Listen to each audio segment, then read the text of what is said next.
कार्यक्रम के पुण्यार्चक हैं श्री कंवरलाल जी, महावीर प्रसाद जी पाटनी, आरके ग्रुप, मदनगंज, किशनगढ़, राजस्थान।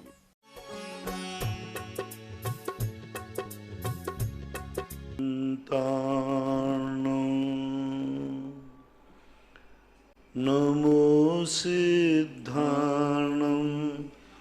नमो आयर्याणं नमो वज्रायाणं नमो लोये सव्यसाहूणं। पंच परमेष्टि भगवान की जय। आचार्य श्री गुरुवर कुंद कुंद महाराज की जय। आचार्य श्री गुरुवर विद्यासागर महाराज की जय।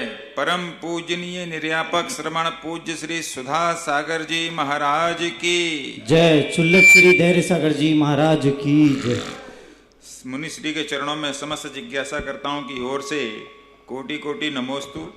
पूज्य श्री आदि कुमार जैन बंड नागपुर से पूछते हैं, गुरुदेव नमोस्तु, मेरी जिज्ञासा है द्रव्यलिंगी किसे कहते हैं? अभव्य मनुष्य अगर मुनि बने तो क्या वे नियम से द्रव्यलिंगी ही होते हैं, जबकि वे 28 मूल गुणों का निर्दोष पालन करते हैं? द्रव्यलिंग का अर्थ होता है द्रव्य ही है पहचान जिनकी, लिंग यानी चिन्ह, पहचान।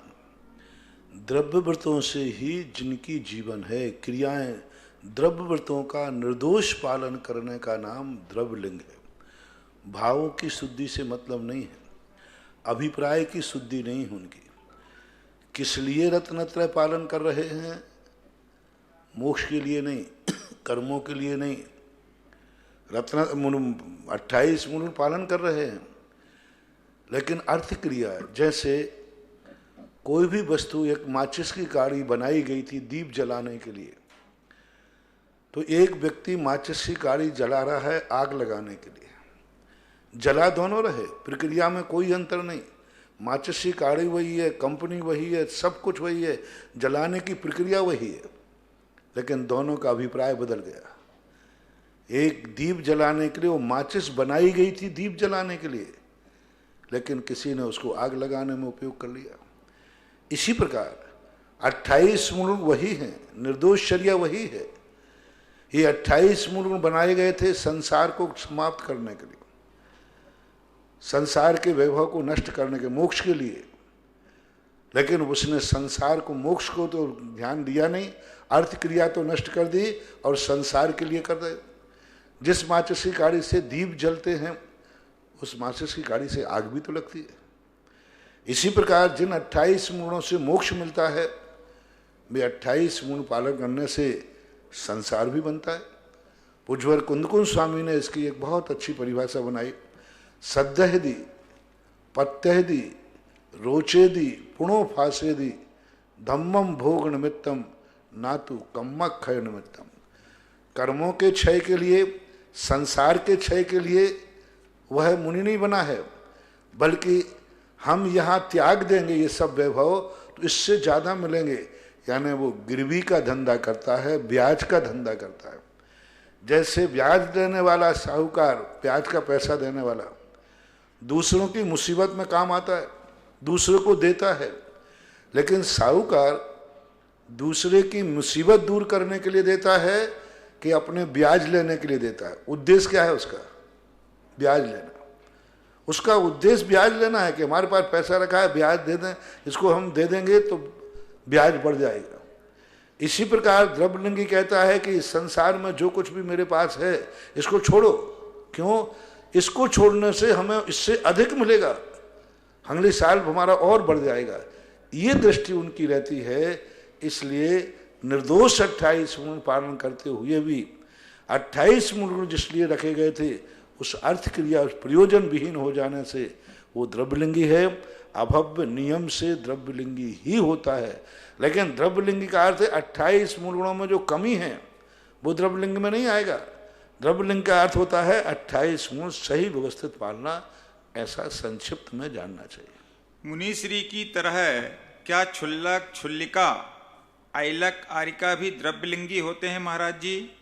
क्योंकि वो भी पदधारी हैं, तो क्या वो भी द्रव्यलिंगी के अनुसार हो सकते हैं? उनकी भी द्रव्यलिंग, उनका लिंग दूसरा है। भावलिंग और द्रव्यलिंग की चर्चा मात मुनि में ही लगती है, आरिका द्रव्यलिंग में नहीं आएगी। आरिका का लिंग अलग है पंचम स्थान में, एलक शुल्लक का लिंग अलग, उक्कट सावियाणम। हाँ, भावलिंग उनका भी बनेगा ना। हाँ, इनका भावलिंग नहीं कहते उसे, पंचम स्थान वाला भावलिंग। इनके भावलिंग, पहले ये ध्यान रखना, जैन दर्शन में भावलिंग और द्रव्यलिंग मात्र मुनि के लिए ही कहा जाता है। एलक शुल्लक आरिकाओं के भावव्रत और द्रव्यव्रत कहे जाएंगे, क्योंकि एलक शुल्लक आरिका का कोई भाव लिंग नहीं होता, उनका व्रत होता है, भावव्रत और द्रव्यव्रत, तो दोनों में अंतर है। लेकिन मुनियों के भावव्रत और द्रव्यव्रत नहीं कहे जाते, एक ग्रस्त हो गए, इसलिए आरिका का द्रव्यव्रत और भावव्रत कहो। उनका लिंग जो है वो आरिका का लिंग अलग है। एलक शुल्लक हैं, उनका उत्कृष्ट श्रावक का लिंग अलग है। उनमें भाव और द्रव्य भेद ऐसे जैनागम में कहीं भी नहीं किए गए, इसलिए इनका भेष अलग ही माना, इनकी कैटेगरी अलग है। कुछ संज्ञाएं रूढ़ होती हैं, रूढ़ संज्ञाओं का अर्थ होता है वो उन्हीं के लिए, जैसे एलक को तुम क्षुल्लकों को इच्छाकार बोलते, इच्छामी। इच्छामी का अर्थ है मैं भी आपके समान बनने की इच्छा करता हूं। तो क्या मुनिराज को मुनि बनने की इच्छा नहीं करते हो? क्या भगवान को इच्छामी नहीं बोल सकते हो? हे भगवान, जब इच्छामी का ये अर्थ लिया है कि मैं आपके समान बनने की इच्छा करता हूं, तो भगवान से भी कहो इच्छामी भगवान, क्योंकि मैं आपके समान बनना चाहता हूं। मुनिराज से कहो इच्छामी कि मैं आपके समान बनना चाहूँ, नहीं, क्योंकि ये रूढ़ शब्द कर दिए गए कि यह शब्द इसी पद के लिए विवक्षित है। तो भावलिंग और द्रव्यलिंग मात दिगंबरत्व में ही निहित हैं, ना कि आरिका एलक शुल्लक में। उसे भावव्रत और द्रव्यव्रत की रूप में देना चाहिए। निर्मल जैन, अशोकनगर, नमोस्तु महाराज। मेरी जिज्ञासा है, उपयोग किसे कहते हैं? वीतराग धर्म में जीव के लिए इसका क्या महत्व है? वीतराग धर्म में जीव के लिए क्या महत्व उपयोग का? उपयोगी तो सब है, उपयोग यानी अपना अभिप्राय, क्रिया। ज्ञान दर्शन का उपयोग क्या है? मत ज्ञान, जानने रूप, देखने रूप, सुनने रूप। अपन कहते हैं ना, कोई वस्तु है यदि उसका उपयोग नहीं है तो, कपड़ा खरीद लिया उपयोग नहीं है तो, मकान बना लिया उपयोग नहीं है तो, गाड़ी ले ली उपयोग नहीं है, जिनवानी खरीद ली उपयोग नहीं है, भोजन बना लिया उसका कोई उपयोग नहीं है, तो उपयोग के बिना संसार शून्य है। इसी प्रकार आत्मा के बाद ज्ञान दर्शन है, लेकिन ज्ञान दर्शन जब तक उपयोग रूप में नहीं आए, यानी जानने देखने के काम नहीं आए, तो ज्ञान दर्शन निरर्थक है। इसलिए उपयोग ही जीवन है, उपयोग ही क्रिया है, उपयोग ही क्रियावर्ती शक्ति है, उपयोग से ही जीव की असाधारण पहचान है। इसलिए जीव का लक्षण ही उपयोग है, उपयोग नहीं तो जीव नहीं। जीव जब ही है जब उसका उपयोग है, यानी ज्ञान दर्शन का उपयोग होना चाहिए। डॉक्टर अंकित जैन, सारंगपुर, मध्य प्रदेश। पूज्य श्री के चरणों में नमोस्तु। तद्भाव परिणाम, श्री तत्वार्थ सूत्र जी में द्रव्यों का स्वभाव तद्भाव कहा है, उसे ही परिणाम कहा है। अस्तु, परिणाम किसे कहते हैं महाराज? परिणाम का अर्थ होता है यही अर्थ क्रिया, उसका परिणमन। परिणाम क्या है? ज्ञान का परिणाम क्या है? जानना। दर्शन का परिणाम क्या है? देखना। आँख का परिणाम क्या है? देखना। तो तद्भाव परिणाम, जो क्रिया है उसका प्रयोजन परिणमन होना। नोट का परिणाम क्या है? विनिमय। पानी का परिणाम क्या है? भाव क्या है? परिणाम शीतलता, प्याज भुजाना आदि आदि। तो वस्तु की जो अर्थ क्रिया होती है वह अर्थ क्रिया यानी प्रयोजन, वस्तु किस रूप में परिणमन कर रही है उस परिणमन को बोलते हैं परिणाम। और ऐसी कोई भी वस्तु नहीं है जो प्रति समय कोई ना कोई परिणमन न करती हो, क्योंकि वस्तु का स्वभाव है उत्पाद व्यय ध्रुव युक्तम सदुक्तम सत सद्रव लक्षणम, यानी प्रति समय जो वस्तु अपना परिणमन करती है वो परिणमन ही परिणाम है, और वही अर्थ क्रिया है और वही तत्व है। अब तत्व है कि उपादेय है, ये अलग है। जहर मारक है कि कैसा है, लेकिन जहर का अपने आप में स्वभाव है, जहर का अपने आप कोई भाव है। जहर का भाव है मारना, यही उसका तत्व है। अमृत का स्वभाव है अमृत करना, यही उसका तत्व है। जल का स्वभाव शीतल है, यही उसका तत्व है। ऐसा करना यानी शीतलपना, शीतल है और उसमें शीतलपना, मानव मानवपना, इस प्रकार। महाराज श्री परिणाम के जो दो भेद बतलाए गए हैं, अनादि और सादी, ये किस अपेक्षा से बताए गए? अनादि परिणाम जो है जीव के सदा चलते रहते हैं, जैसे पारणामिक भाव है, जीवत्व भाव है, ये अनादि पारणामिक भाव होता है। औदैहिक भाव, क्षयोपशम भाव और उपशम भाव जो होते हैं, ये कुछ अनादि है और कुछ सामान्य रूप से, जैसे छायक भाव है, ये सादी शांत है, पहले नहीं थे अब उत्पन्न हो गए। कुछ क्षयोपशम भाव अनादि अनंत है, जैसे दर्शन का, ज्ञान का क्षयोपशम भाव अनादि है, अनंत नहीं है, अभव्य की अपेक्षा अनादि अनंत है। तो ऐसे जो 5 प्रकार के भाव होते हैं, इनमें औदैहिक भाव में अनादिपना, सादी शांतपना भी है। क्षयोपशम भाव में भी अनादि अनंतपना और सादी शांतपना भी है। छायक भाव में सादी अनंतपना ही होता है और पारणामिक भाव में अनादि अनंतपना भी है। भव्यत्व की अपेक्षा से अनादि शांतपना भी है, अभव्यत्व की अपेक्षा से अनादि अनंतपना भी है। इसलिए और उपशम भाव में नियम से सादी शांति ही होता है। उपशम भाव हमेशा ना तो अनादि है और ना अनंत होगा, उपशम भाव सदा सादी शांत होगा। इसलिए इन 5 भावों को मैंने बंटवा दिया। औदैहिक भाव अनादिकालीन है, लेकिन अनंतकालीन हो ये कोई नियम नहीं। कुछ औदैहिक भाव अनादि शांत हैं, कुछ औदैहिक भाव किसी जीव की अपेक्षा अनादि अनंत है। ऐसे क्षयोपशम भाव में दोनों लगाना, उपशम भाव में मात्र एक लगाना। छायक भाव अनादिकालीन नहीं होता, लेकिन सादी अनंत जरूर होता है। ऐसा 5 भावों पे में लगा लेना चाहिए। श्रीमती वैशाली जैन, बंड, नागपुर। नमोस्तु भगवान। पूज्य श्री, जिज्ञासा है कि जीव का चेतना यह मुख्य प्राण है, फिर भी संसारी जीव के 5 प्राण 5 इंद्रिय, 3 बल, श्वासोच्छ्वास, आयु, 10 प्राण बताए, 11 क्यों नहीं कहे? जबकि चेतना नामक प्राण तो संसारी मुक्त दोनों में पाया जाता है। चेतना एक निश्चय न का, चेतना प्राण नहीं, चेतना एक कारण है। संसार की अपेक्षा से 10 प्राण है, निश्चय न की अपेक्षा तो मूल चेतना है ही। 10 प्राणों का मालिक तो चेतना ही है, चेतना हटा दे तो कुछ नहीं है। यूं मानना चाहिए चेतना तो करंट है, ये बल्ब है, इनके माध्यम से हमारा व्यक्ति होती है, लेकिन चेतना चली गई तो 10 प्राण का कोई मूल्य नहीं होता। इसलिए चेतना को निश्चय न के कहा है कि निश्चय नैदु चेतना जैसे, निश्चय न से चेतना प्राण है, लेकिन वो सबका सामान्य है, वो 10 में निहित है। उसको अलग से कह देंगे तो फिर ये 10 अलग हो जाएंगे, एक अलग हो जाए। 11वां प्राण कहने से बहुत मुश्किल हो जाता है। 11 प्राण कहने से बहुत नुकसान हो जाता है। जैसे किसी जीव के 10 प्राण नहीं होते।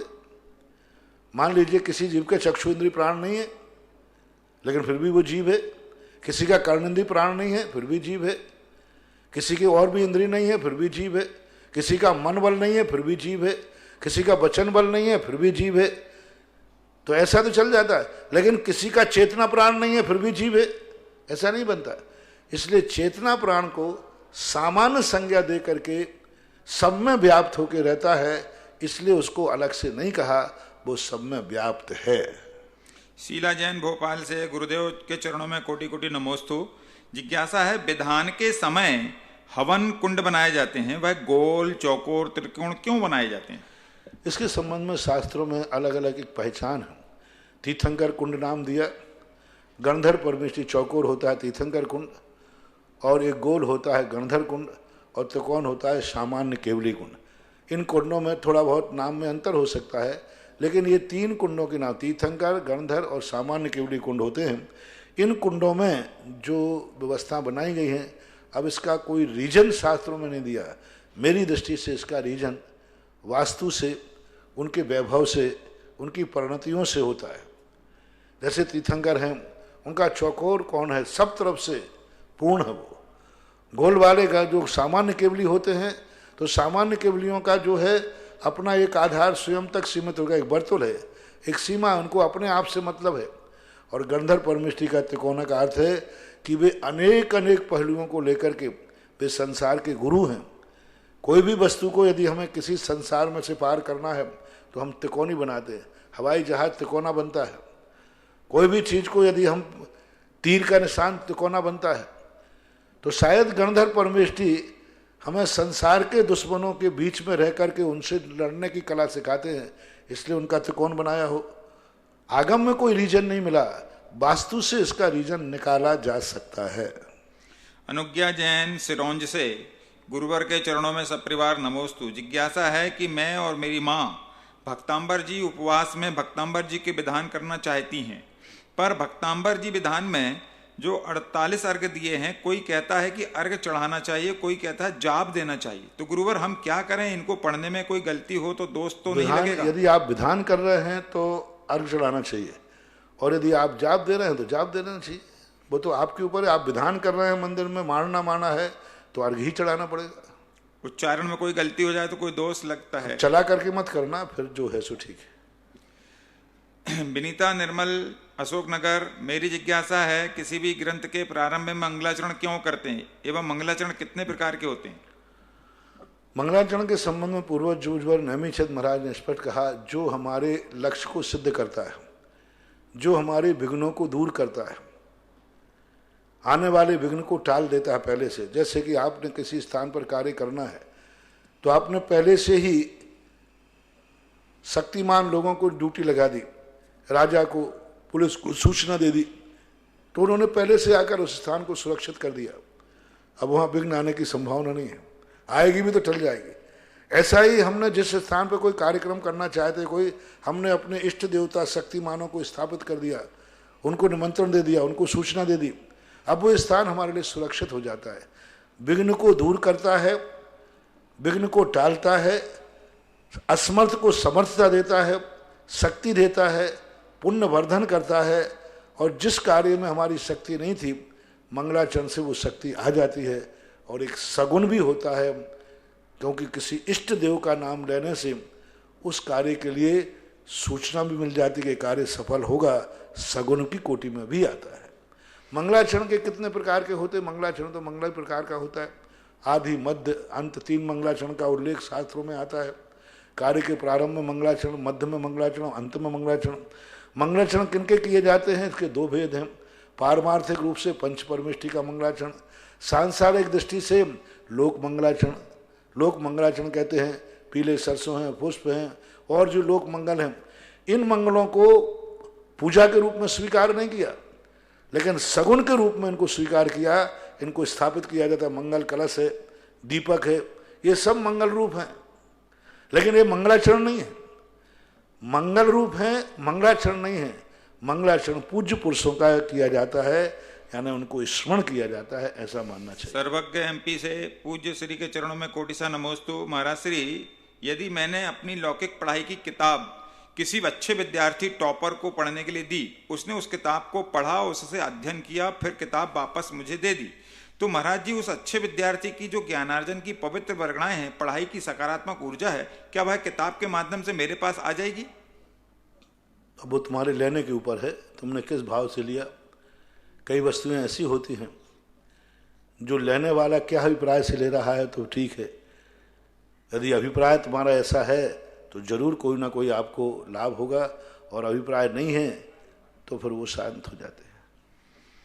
निशी जैन, कानपुर, गुरुदेव के चरणों में त्रिवार नमोस्तु। जिज्ञासा है कि सूतक के दिनों में 9 दिन पूरे होने के बाद 10वें दिन मंदिर जाते हैं, या 10 दिन पूरे होने के बाद 11वें दिन मंदिर जाते हैं? 10 दिन पूर्ण होने के बाद 11वें दिन, और यहाँ 12 दिन पूर्ण होने के बाद 13वें दिन। विजय जैन, मुंबई से, मुनि श्री को बारंबार नमोस्तु। महाराज श्री, क्या कर्म पुद्गल रूपी होते हैं? आत्मा कर्मों का बंध जीव पुद्गल के बंध के समान माना जाएगा? आत्मा से कर्मों का बंध जीव से पुद्गल का बंध माना जाएगा? जीव से पुद्गल का बंध माना जाए, ठीक है, लेकिन ये बंध संश्लेष संबंध रूप होता है। जब 2 भिन्न द्रव्य कभी भी मिलते हैं, वे संश्लेष रूप में मिलते हैं, कभी एक में एक नहीं होते, एक रूप नहीं होते, संश्लेष होते हैं। संश्लेष का अर्थ होता है एक दूसरे को स्वीकार कर लेते हैं, एक दूसरे के माध्यम से अपना परिणमन कर लेते हैं, लेकिन एक दूसरे रूप नहीं होते। आत्मा का और कर्मों का संबंध संश्लेष संबंध है, ऐसा मानना चाहिए। तो अगले भाव में जीव के साथ पुद्गल का भी जाना मानना होगा? हाँ, जानते हैं, संश्लेष संबंध वाला जाएगा, साथ जाता है। अशोक जैन, जैन मंडी, खतौली, जिला मुजफ्फरनगर, महाराज श्री के चरणों में सत सत नमन। गुरुदेव, गुरु और परम गुरु में क्या अंतर है? गुरु और परम गुरु में क्या अंतर है? कोई सामान्य बात है। गुरु परम गुरु वो होते हैं, अरहंत तो सिद्ध को परम गुरु बोलते हैं, आचार्य उपाध्याय साधु को गुरु बोलते हैं। जो गुरु अपनी पूर्ण गुरुता को पा चुके हैं वे परम गुरु हैं। अब उनके लौटने का कोई सवाल नहीं है। अब वो दूसरी पर्याय धारण नहीं करेंगे, यानी वो आगे ही बढ़ते जाएंगे। और परम गुरु गुरु वो कहलाते हैं जो वर्तमान पर्याय गुरु की है, अगली पर्याय गुरु की हो ये कोई नियम नहीं। जैसे आचार्य उपाध्याय साधु मरण करके स्वर्ग भी जाते, जिनकी पर्याय गुरु रूप धारण हो करके अब कभी नीचे नहीं आएगी, पुनः जन्म मरण नहीं होगा, वे परम गुरु कहलाते हैं। और जिनकी वर्तमान पर्याय तो गुरुपद की है, भविष्य पर्याय का नहीं कह सकते, वे गुरुपद पर रहें या न रहें, उनको गुरु कहते हैं। सीमा जैन भोपाल से, नमोस्तु महाराज जी। अगर मैं जवाब देते देते जिज्ञासा समाधान सुनती हूं तो इसमें कोई दोष लगेगा क्या? जवाब दे, बच्चों को जवाब आप देती होंगी। अब देखो जितना वो तो नंबर तो करते ही हैं, दोस्त तो होते ही है। अब जितना चलता है उतना चलाओ। इन सब चीज़ों के तुम जितना उपयोग घटेगा उतने नंबर घटेंगे, पूछने का विषय ही नहीं है। मंजुला जैन कोटा, नमाज महाराज श्री के चरणों में कोटि सा नमोस्तु। महाराज श्री, मंदिर के मुख के ठीक सामने मकान बनाकर रहना उचित है या नहीं? इसमें हमारे घर के सामने मंदिर जी का गेट आएगा एवं वेदी का मुख हमारे घर की तरफ होगा। मैं उचित अनुचित की चर्चा नहीं करूंगा, लेकिन जिनेंद्र भगवान की दृष्टि शुभ है, जिनेंद्र भगवान की पीठ अशुभ है, बस इतना ही कहूंगा। बाकी और उचित अनुचित की बात नहीं बोलूंगा। दर्शन जैन सूरत से, नमोस्तु महाराज जी। भरत बाहुबली से हार गए तो वो चक्रवर्ती कैसे हुए फिर? पर बाहुबली ने हार स्वीकार करके उनको फिर से जिता दिया। मान लो किसी ने कोई चीज को अपने पक्ष में ले लिया और पुनः उनको दे दिया, राज्य छोड़ के चले गए। और चक्रवर्ती जब हुए, चक्रवर्ती होते नहीं वो। यदि बाहुबली राजगद्दी पर बैठे रहते और उनको नमस्कार नहीं करते तो चक्रवर्ती नहीं होते। बाहुबली ने तुरंत दीक्षा ले ली और उनके बेटे ने जैसे राजगद्दी संभाली, भरत को नमस्कार कर लिया। चक्ररत्न बाहुबली जब तक लड़ते रहे तब तक प्रवेश नहीं किया। बाहुबली ने दीक्षा ले ली और बोधनपुर की राजगद्दी पर बाहुबली का बेटा सोम विराजमान हुआ और उसने फिर भरत चक्रवर्ती को भेंट समर्पण की, तब चक्ररत्न गया। यानी बोधनपुर भरत के अधीन हुआ तभी गया। इसलिए बाहुबली वहां से बीच से हट गए ना, दीक्षा ले ली, इसलिए चला गया वो। क्योंकि अब जो राजा बैठता है उसने पोधनपुर को झुका दिया। यानी बाहुबली के बेटे ने ताऊ को नमस्कार कर लिया, चक्रवर्ती को, चला गया। चक्रवर्ती पूरे रहे, बराबर उनको सभी ने नमस्कार किया। राजू कोटा से, नमोस्तु महाराज श्री। तीव्र कसाय के उदय से परिवार में दोनों पक्षों में कहा सुनी हुई। अब बाद में मुझे पछतावा हुआ। अब मैंने आलोचना स्वयं से कर ली। क्या कर्मबंध होगा? होगा तो कितना? बराबर होगा, पूरा होगा। जो कसाय की है वो कसाय बंद होगी, जो आलोचना की है वो पीछे से पुण्य बंद होगा। जो आपने अपराध किया है जेल मिलेगा, बाद में क्षमा मांगी तो जेल से छूट जाओगे, सीधी बात है। गुणमाना काला, हैदराबाद।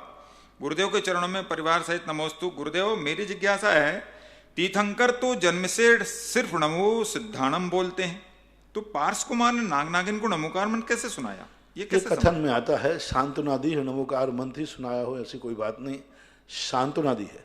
और दूसरी बात, सुनाने में कोई बाधा नहीं है, जपने में और सुनाने में कोई अंतर नहीं। मान लो अरहंत भगवान से अपन पूछेंगे, भगवान महामंत्र कौन सा है,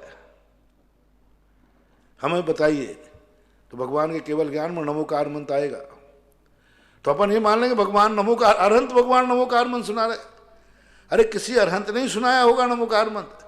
अब वे तो अरहंत भगवान तीर्थंकर बन गए और केवल ज्ञान में हमने महामंत्र पूछा, महामंत्र में भगवान सुनना चाहता हूं, तो उस भगवान की वाणी में नमोकार मंत्र आएगा। तो एक तो सुनाने में कोई बाधा नहीं है, जपने की बात वहां कहेगी। और दूसरी बात, नमोकार मंत्र सुनाया था ऐसा कुछ अर्वाचीन कथाओं में आया है। वस्तुतः उनको सांत्वना दी थी, संबोधन दिया था। पार्श्वनाथ चालीसा में अहि क्षेत्र को उपसर्ग भूमि बताया गया महाराज जी, और इसी प्रकार से एक प्रसंग दूसरा आता है, शीतलनाथ भगवान का गर्भजन्म तप भूमि भद्दलपुर विदिशा या भद्दलपुर झारखंड, कौन सी भगवान की स्थित भूमि है? यह हमारा दोनों को प्रणाम, दोनों को नमस्ते, क्योंकि मैं इतना सर्वज्ञ नहीं हूँ कि ऐसा निर्णय सुनाने का दुस्साहस कर सकूं। मुझे तो दोनों शिलालेख, यहाँ पर शिलालेख मिल रहा है, वहाँ भी हम तो दोनों को नमस्तु करते हैं। आप भी दोनों को करो, और तीसरी हो जाए तो मैं तीसरी को भी नमस्कार कर लूँगा।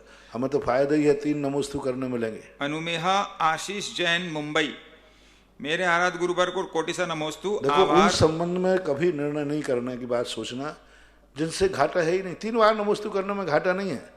उन संबंध में निर्णय करना पड़ता है जिसमें तत्व निर्णय में कमी आ जाए, अहिंसा और वीतरागता खंडित हो, तब तो निर्णय करना पड़ेगा।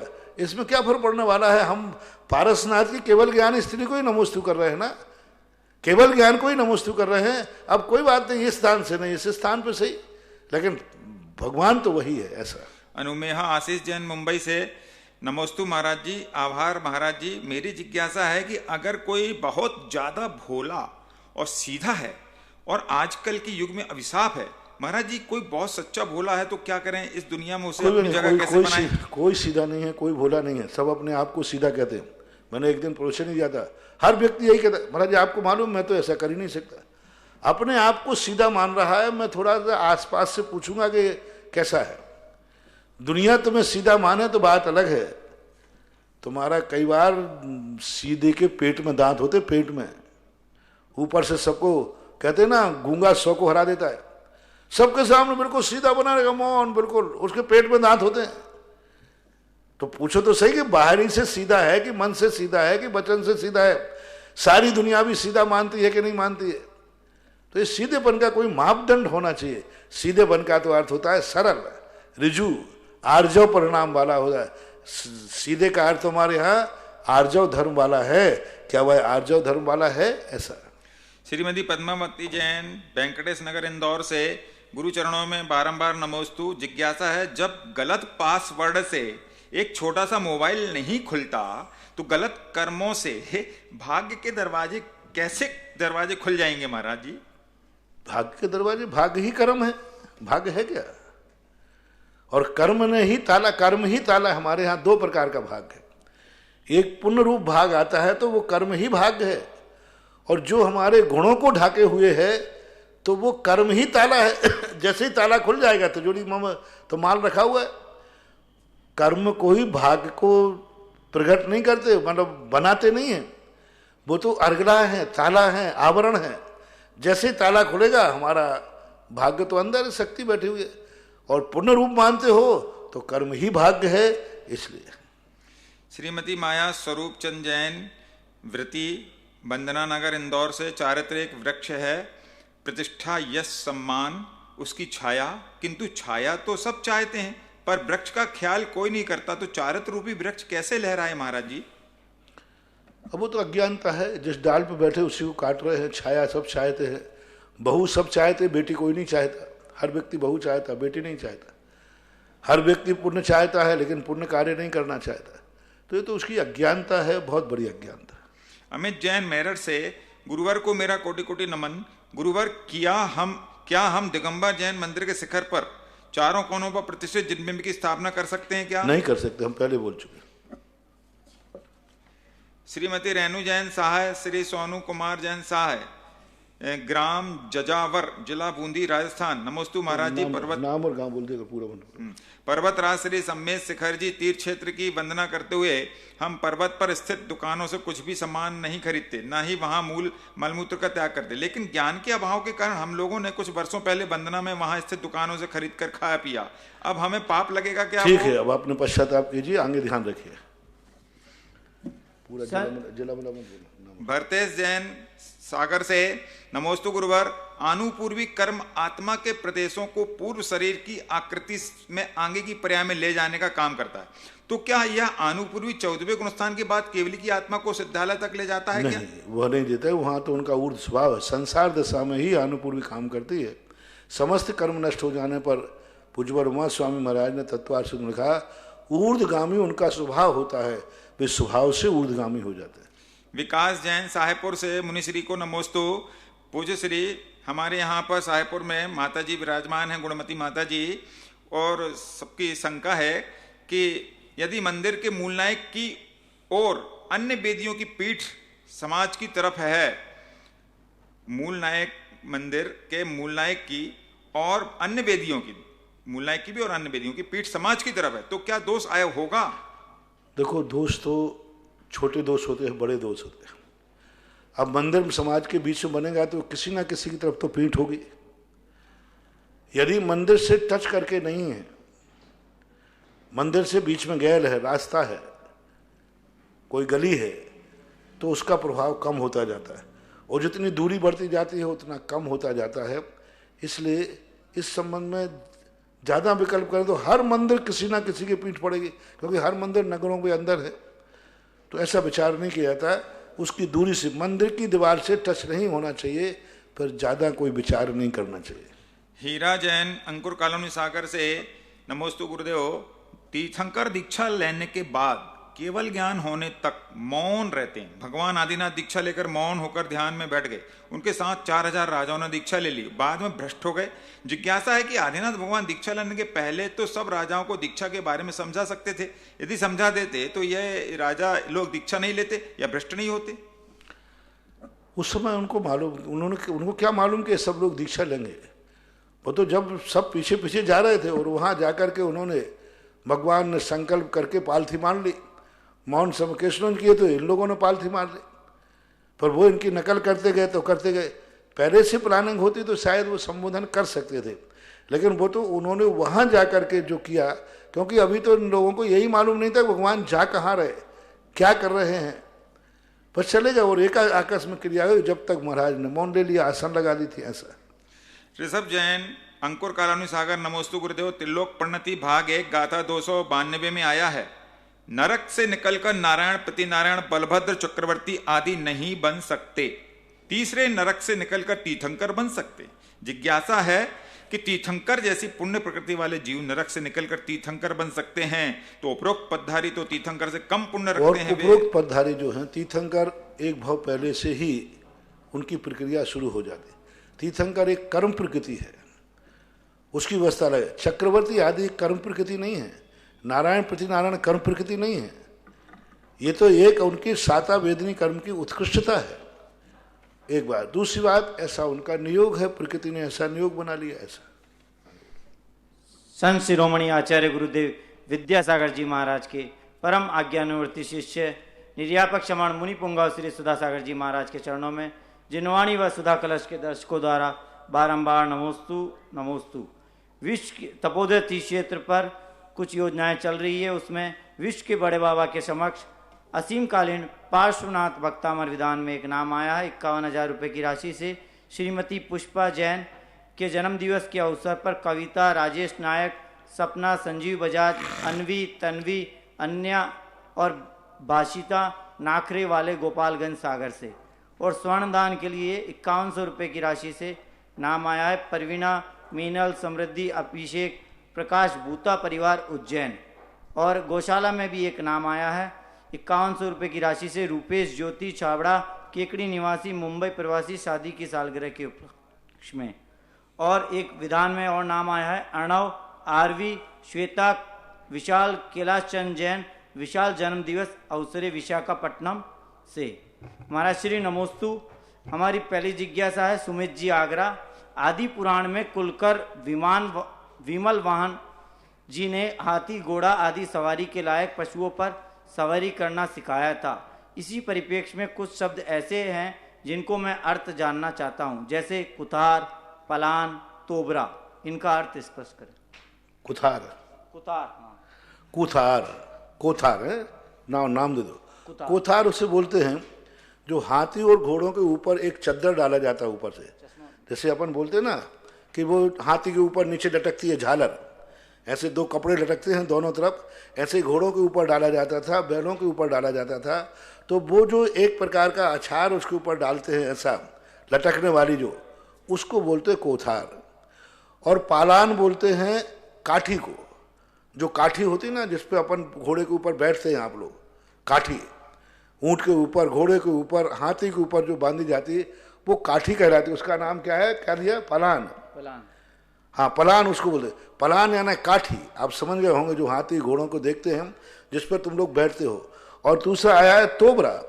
तोबरा कहता है तो उसको कसने की रस्सी, जो घोड़े के पेट के नीचे से कसी जाती है, जो हाथी के नीचे से कसी जाती है।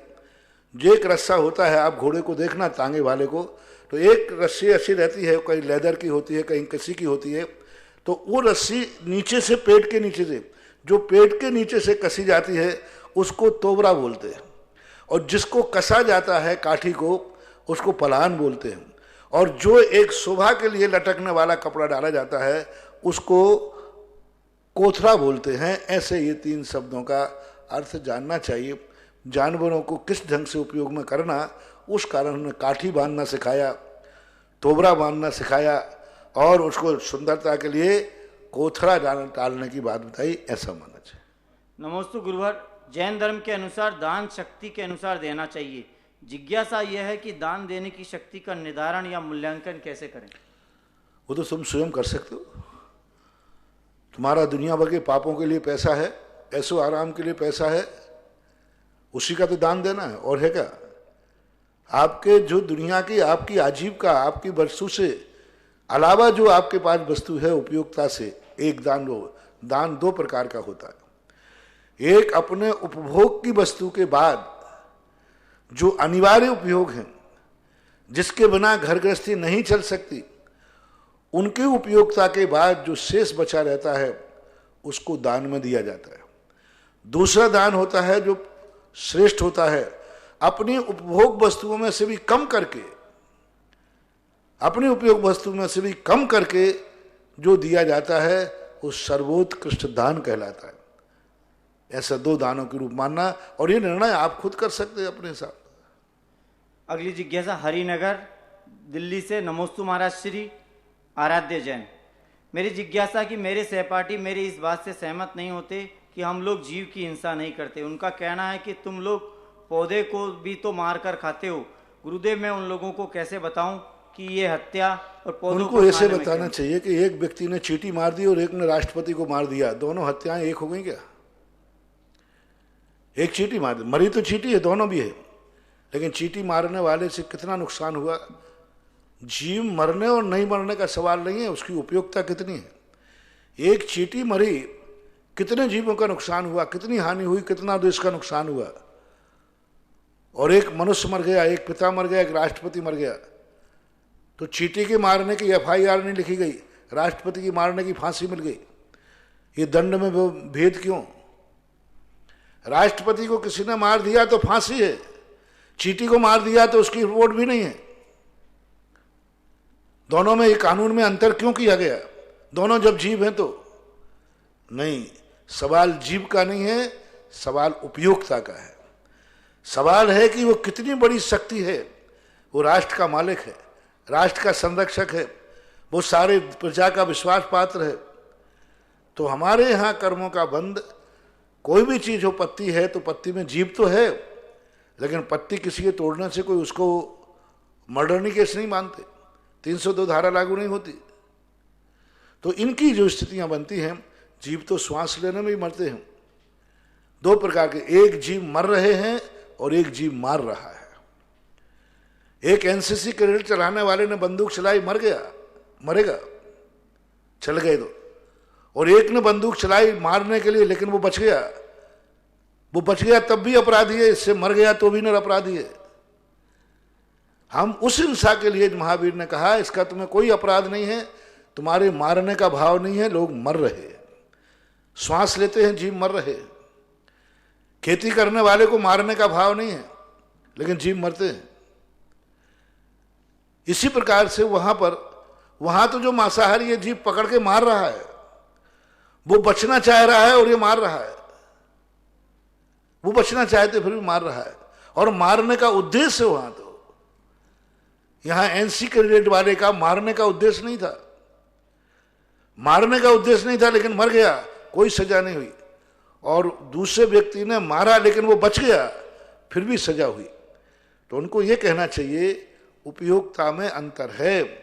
जैसे कानून की तरफ से समझाओ कि कोई एक इंद्रिय या चींटी आदि मरने पर कानून में जैसे कोई सजा नहीं होती है, एक अल्प आलोचना सजा होती है, इसी प्रकार लेकिन बड़े आदमी को मारने पर जैसा भेद होता है, ऐसी हिंसा, एक मांसाहारी मांस की हिंसा कर रहा है, एक फल तोड़कर फल की हिंसा कर रहा है, एक अनाज की हिंसा कर रहा है, एक पानी की हिंसा कर रहा है, पानी पी रहा है, फल तोड़ रहा है, पत्ते तोड़ रहा है, तो दोनों में उतना ही अंतर है जैसे कि लोक अदालत में दोनों व्यक्ति पहुंच गए, बोले महाराज इसने इसका सिर काट दिया। एक ने कहा, बोले महाराज साहब इसने पेड़ के हाथ काट दिया, डाल काट दी। अब दोनों में कोर्ट की सजा क्या होगी? एक बार उन सज्जन को लेकर के 2 FIR दर्ज करा देना कि एक ने साहब इसका हाथ काट दिया, बोले इसने एक डाल काट दी पेड़ की, दोनों FIR लिखाओ और कोर्ट केस करो, तो उनको अपने आप समझ में आ जाएगा कि दोनों की सजाएं बराबर मिलना चाहिए, क्योंकि वो भी हाथ पैर हैं, डाल हैं पेड़ के, और इसका भी हाथ पैर है। वहां दोनों में सजाएं भिन्न हो जाएं तो उनको समझ में आ जाएगा। इस ढंग से समझा दीजिए। नमोस्तु महाराज श्री कोटा से अतिशय जैन जानना चाह रहे हैं, 4 शब्द है, उनका अर्थ ज्ञान, प्रज्ञा, विवेक और बुद्धि, इनमें क्या फर्क होता है? सब अपने अपने पर्याय की दृष्टि से। ज्ञान एक सामान्य स्वरूप है, जानना मात्र क्रिया। प्रज्ञा का अर्थ होता है उसको विशेष रूप से जानना, प्रज्ञा है रहस्य को जानना। एक व्यक्ति घड़ा है, घड़े को जान रहा है, और प्रज्ञावान कह रहा है ये घड़ा बहुत पानी को शीतल करने वाला है, बहुत अच्छा घड़ा है, बहुत अच्छी मिट्टी से बना है। प्रज्ञावान वस्तु को ही नहीं जानता, वस्तु के गुण को भी जानता है, उसकी विशेषता को भी जानता है। और विवेकवान जो कहलाता है, विवेक कहता है कि ये घड़ा अच्छा तो है, सब कुछ है, लेकिन दूसरे का है, मेरे कोई काम का नहीं है। ये घड़ा है तो सही, लेकिन अशुद्ध है, किसी ने छू लिया, मेरे काम का नहीं। तो उसमें जो ग्रहण करना है या नहीं करना, ये विवेक का काम होता है। फिर क्या? बुद्धि। बुद्धि का अर्थ होता है विचार। ये घड़े में ऐसी क्या विशेषता है कि पानी को ठंडा कर देता है? बुद्धि से विचार करता है, अपनी बुद्धि को लगाता है। तो ज्ञान की अनेक विशेषताओं के रूप में ये पर्यायवाची शब्द हैं। ज्ञान सामान्य है, उसमें विशेषता बताने वाला, ज्ञान की विशेषता बताने वाला, ये तीनों ज्ञान की ही पर्याय हैं। लेकिन ज्ञान की अलग अलग विशेषता को बताने के कारण से इनके अलग अलग नाम हो जाते हैं। महाराज जी, इनमें चारों में सर्वोत्तम कौन सा है? सर्वोत्तम अपने अपने प्रयोजन की अपेक्षा है। ज्ञान नहीं रहेगा तो ये चारों नहीं रहेंगे। लेकिन ज्ञान ही और प्रज्ञा नहीं है तो तुम घड़ा तो जान रहे हो, लेकिन घड़े की तो विशेषता नहीं जान पाओगे। और विशेषता तुमने जान ली, लेकिन विवेक नहीं है तो किसी का घड़ा उठा के लेके भाग जाओगे, कोई तुम्हारा घड़ा उठा के लेके भाग जाएगा। बुद्धि नहीं है, आपने विचार ही नहीं किया कि ये जो घड़ा है सोने का घड़ा नहीं है, पीतल का घड़ा नहीं है, और ये तो मिट्टी का घड़ा है। तो तुम ऐसे हाथ में पकड़ के ले जा रहे थे, रास्ते में ठोकर लग गई, फूट गया, तुम तो समझते थे कि स्टील का घड़ा है। तो बुद्धि, ये सब चीजें अपने अपने अपेक्षा की अपेक्षा से भिन्न भी है और आधार की अपेक्षा से एक भी है। अगली जिज्ञासा श्रीमती सुधा जी पटवारी बिजोलिया से। उसके पहले श्रीमती नमोस्तु महाराज श्री नविता जैन की जिज्ञासा है, विपुलमति ज्ञान, ऋजुमति ज्ञान भी क्षयोपशमिक हो सकते हैं क्या? क्षयोपशम ही होते हैं। मना पर ज्ञान जितने भी हैं सब क्षयोपशम ही होते हैं, ना ये औदयक होते हैं ना छायक होते हैं। सुधा जी पटवारी। गुरु भगवान के चरणों में कोटिशे नमन।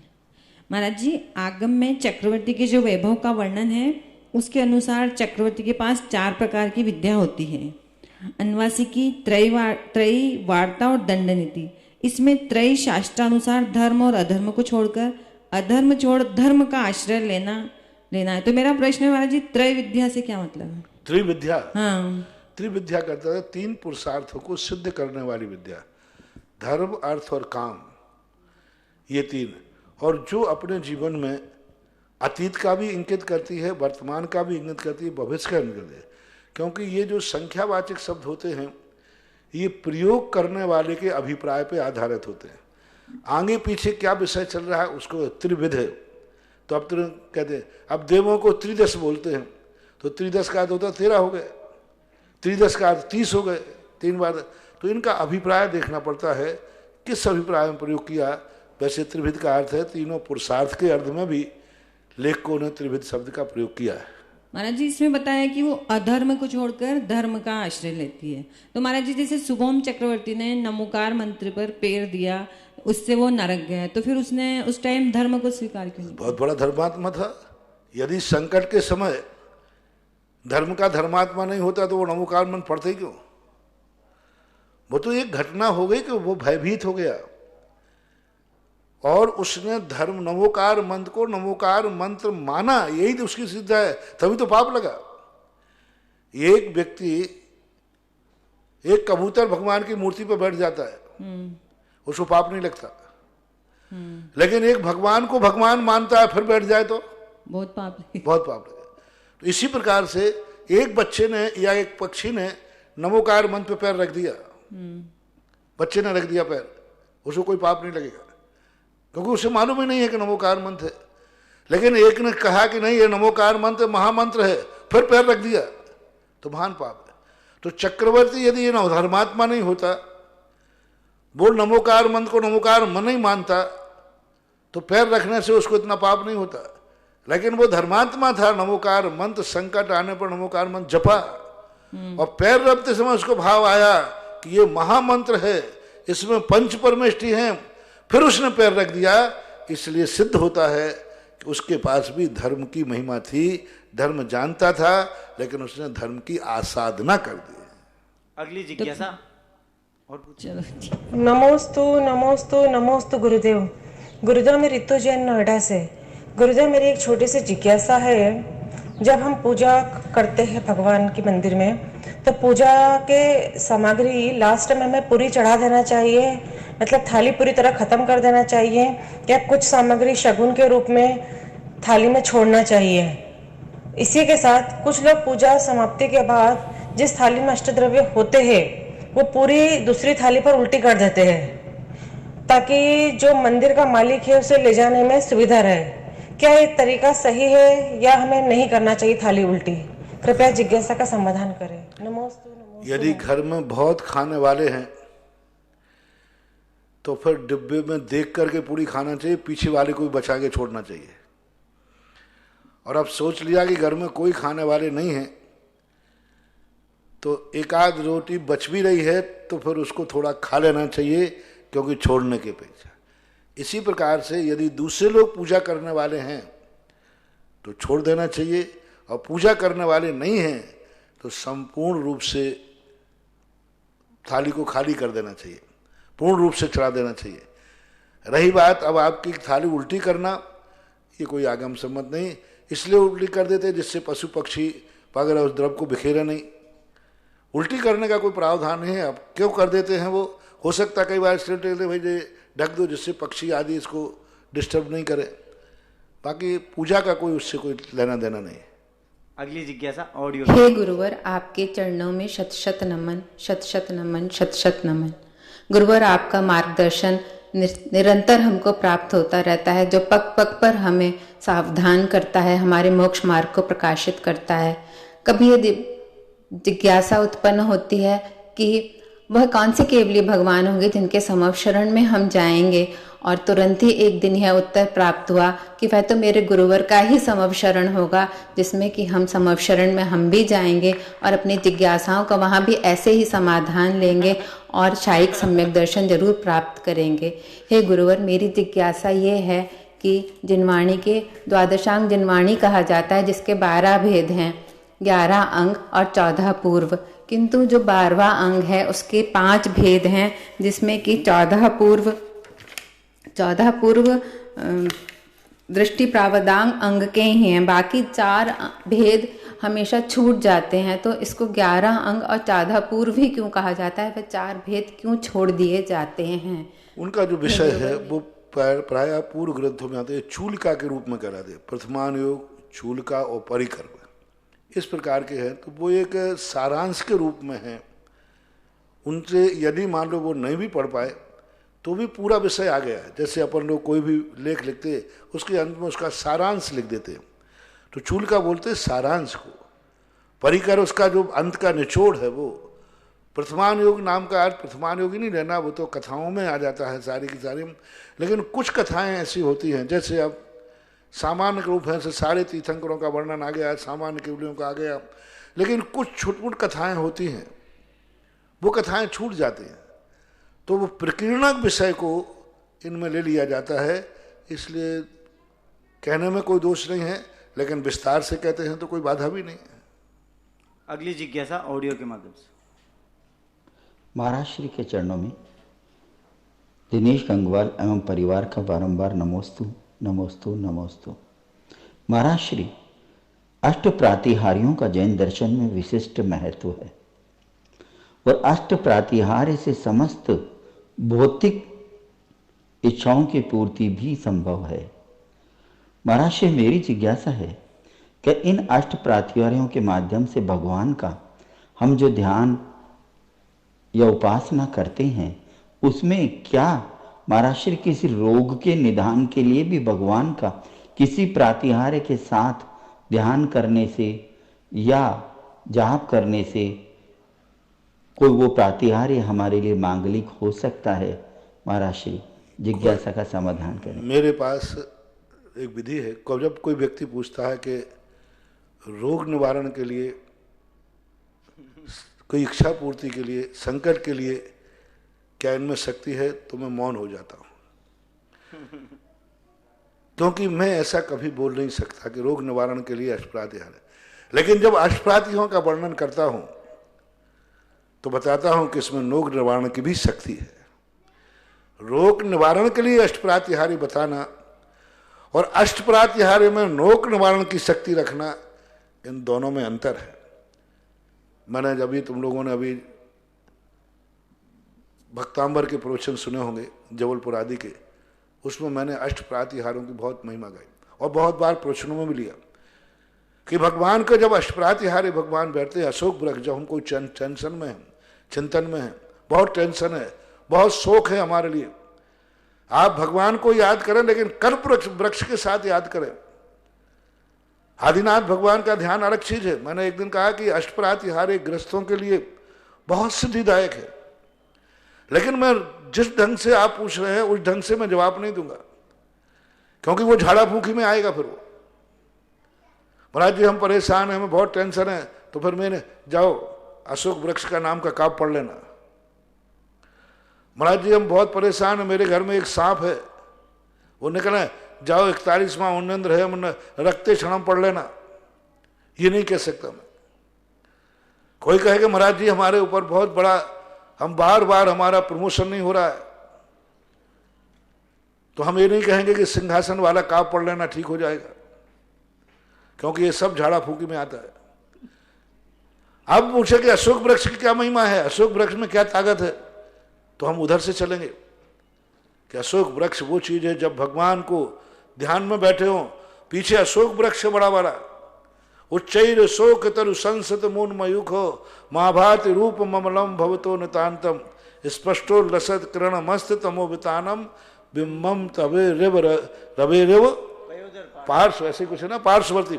तो अब इसके लिए अब ऐसा ध्यान करो कि भगवान बैठे हैं और वृक्ष ऊपर से है, और जो भक्ताम वर्णन किया उसका चिंतन करो, 5 मिनट का चिंतन करोगे और आपको जो टेंशन है उस टेंशन का कोई ना कोई समाधान मिल जाएगा। अब मान लीजिए कोई व्यक्ति है, अपने कोई अपना आगे नहीं बढ़ पाता है, सिंहासन, भगवान का सिंहासन का ध्यान करो, तो हम भक्तांबर की महिमा बता सकते हैं। लेकिन कोई पूछे, हम ये बता सकते हैं नमोकार मंत्र में सारे ग्रहों की शांति की ताकत है। अब किसी ने पूछा महाराज शनि ग्रह की शांति के लिए कौन से नमोकार मंत्र का पद का ध्यान रखें, मैं नहीं बोलूंगा, मैं मौन हो जाऊंगा। महाराज फलाने ग्रह के कौन सा मंत्र पढ़ें, हम नहीं बोलेंगे। महाराज साधु परमेष्टि में कितनी शक्तियां हैं, तो फिर मैं बोल दूंगा। मैं साधु परमेष्टि की महिमा गा सकता हूं, शनि निवारण के लिए साधु महाराज के लिए हम नहीं बता सकते। इसलिए मैंने कही तुम लोग जो पूछते हो सब मैं प्रश्नों में बता देता हूं, लेकिन वो शनि निवारण के लिए नहीं बताता हूं। मैं साधु की महिमा गाता हूं कि साधु में इतनी ताकत है कि 7.5 सातिया वाला भी शनि गायब हो जाता है, 7.5 साल पता नहीं कैसे निकल जाए। इसमें मैंने शनि निवारण की महिमा बताई। देखना साधु परमेष्टि में कितनी ताकत है, महिमा कितनी है। 7.5 साल तक 7.5 ही लगता है। यदि वो साधु परमेष्टि का ध्यान करता है नील वर्ण के साथ, तो वे 7.5 भी पता नहीं कैसे निकल जाते हैं। बताओ, इसमें साधु की महिमा बखानी मैंने कि शनि निवारण किया, साधु की महिमा। अब किसी ने महाराज 7.5 के निवारण के लिए मैं क्या करूं, साधु परमेष्टि का नहीं बताऊंगा मैं। साधु शनि निवारण के लिए मैं साधु परमेष्टि को नहीं बताऊंगा, क्योंकि वो झाड़ा फूकी है। साधु परमेष्टि की महिमा मैंने गाई कि साधु परमेष्टि में इतनी ताकत है, नमोकार में इतनी ताकत है कि मंगल और सूर्य की महादशा चली हो तो नमो सिद्धाणम कहो, इतनी ताकत है सिद्ध में। ये सब सिद्ध भगवान की महिमा है। इसलिए रोग निवारण के लिए ये अष्टप्रातिहारी कार्यकारी हैं, मुझे पता नहीं है। परम पूज्य भक्तांबर से रोग निवारण होता है मुझे पता नहीं, लेकिन ये जरूर है हमारा भक्तांबर महिमा इतना बड़ा है, हमारे अष्टप्रातिहारी इतने ताकतवान हैं कि संसार की हर समस्या का समाधान इसमें है। बात वही कही, लेकिन इधर हम अष्टप्रातिहारी की महिमा बताएंगे तो हमारे जिनवाणी के अंदर आएगा, और रोग निवारण के लिए बताएंगे तो वो झाड़ा फूंकी में आएगा। और मैं झाड़ा फूंकी वाला महाराज नहीं हूं। मैं तो जिनेंद्र भगवान के वचनों में कितना अतिशय है इसकी महिमा गाने वाला हूं। अगली जिज्ञासा ऑडियो के माध्यम। आज तक मैंने किसी व्यक्ति से नहीं कहा तुम शांति धारा कराओ। बहुत लोग आते, महाराज जी हम बहुत परेशान, क्या करूं, शांति धारा कराऊं? मैंने कहा मैं तो नहीं कहूंगा। कभी किसी से मैंने आज तक शांति धारा के लिए नहीं कहा। और शांति धारा की महिमा मेरे से ज्यादा कौन गाता है?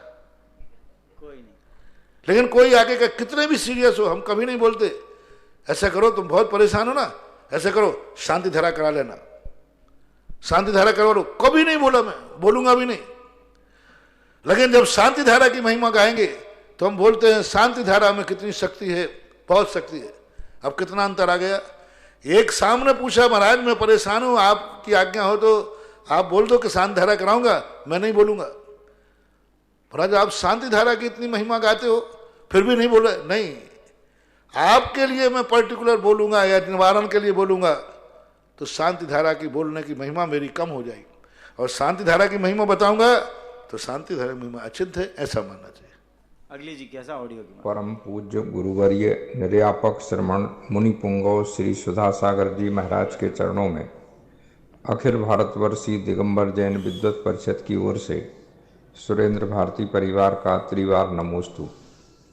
परम पूज्य मुनि श्री पद्मनंदी पंचविंशतिका में सुप्रभातष्टक स्तोत्र में मुनि श्री पद्मनंदी महाराज ने सुप्रभात को केवल ज्ञान का प्रतीक माना है। एक प्रकार से केवल ज्ञान के पर्यायवाची के रूप में सुप्रभात शब्द का उपयोग किया है। इसके पीछे क्या रहस्य है यह जानने की इच्छा है, कृपया समाधान। सुप्रभात शब्द जो है एक बहुत बड़ा अच्छा शब्द का प्रयोग किया पूज्यवर ने, पद्मनंदी महाराज ने। अंधेरी रात थी, छद्मस्त अवस्था में संसार में व्यक्ति बिल्कुल अंधेरे में था, कुछ भी उसको नहीं दिखता है क्योंकि छद्मस्त है। छद्मस्त है, अब उसका ज्ञान जो है रूपी को जानता है, रूपी को नहीं। सारी सृष्टि जो अंधेरे में थी अनादिकाल से उसकी, और पूरी रात भर का अंधेरा व्याप्त था, घनघोर अंधेरा। लेकिन जैसे प्रातःकाल का सूर्य निकलता है पूरी सृष्टि का अंधेरा पता नहीं कहां गायब हो जाता है। इसी प्रकार से सारे ज्ञान थे, सारी रिद्धियां थी, सब कुछ था, लेकिन अंधकार नहीं भाग रहा था। लेकिन जैसे केवल ज्ञान आता है, तीन लोक में, अलोक आकाश में कहीं भी अंधेरा नहीं रहता। ऐसे अपन दीप जलाते हैं, यहाँ लाइट जला दी, पंडाल में उजेला हो गया, कमरे की लाइट जला दी, कमरे में उजेला हो गया, सड़क की लाइट जला दी, सड़क, हर लाइट जितने मति ज्ञान, शुद्ध ज्ञान, अवध ज्ञान, मन परे ज्ञान, ये सब जहाँ लाइट जलती है उस सीमे में उजेला करते हैं, सीमित उजेला करते हैं। लेकिन जब प्रातःकाल सूर्य निकलता है तो पूरे आर्यावर्त में, पूरी सृष्टि में एक साथ सुप्रभात की बात है, प्रातःकाल की जो स्थिति है उजेला एक साथ आता है, सब में एक समान आता है और सारी सृष्टि में उजेला आ जाता है। इसी प्रकार केवल ज्ञान जो है, सर्वज्ञ भगवान का जो है, वह जैसे केवल ज्ञान प्रकट होता है, पूरा का पूरी सृष्टि, संपूर्ण ब्रह्मांड, सारे द्रव पदार्थ, कहीं भी अंधेरा नहीं रहता, कहीं भी अंधेरा नहीं। तीनों काल की त्रिकाल पर्याय स्पष्ट हस्तामलगवत, ऐसा सृष्टि के अंदर कोई गेय नहीं बचता जो केवल ज्ञान से छुपता हो। सब जगह प्रकाश ही प्रकाश हो जाता है। जैसे कि सूर्य निकलते ही सारी दुनिया में एक साथ प्रकाश होता है, किसी स्थान विशेष में नहीं होता, ऐसे ही केवल ज्ञान किसी इस वस्तु विशेष को नहीं जानता है, संपूर्ण वस्तु को जानता है। दीपक, लाइट एक सीमित विषय को जानते हैं, इच्छित विषय को जानते हैं, लेकिन केवल ज्ञान अनिश्चित विषय को, जो उजेला नहीं चाहता वहां भी उजेला जाएगा। वो अपन लैंप नहीं चाहते तो आप लैंप को यूं घुमा के कर देते हैं, उस पर आड़ कर देते हैं, लेकिन प्रातःकाल का जो सूर्य निकलता है उसको कोई रोक नहीं चाहे तो भी प्रकाश जाएगा, नहीं जानना चाहे तो भी प्रकाश जाएगा। इसी केवल ज्ञान, चाहे वो केवली जानना चाहे या ना जानना चाहे, लेकिन केवल ज्ञान समस्त पदार्थों को प्रकाशित करेगा। इसलिए सुप्रभात शब्द का प्रयोग पूज्यवर महाराज ने केवल ज्ञान या सर्वज्ञ के लिए प्रयोग किया है।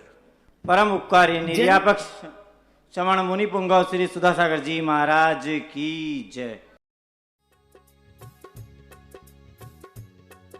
इस कार्यक्रम के पुण्यार्चक थे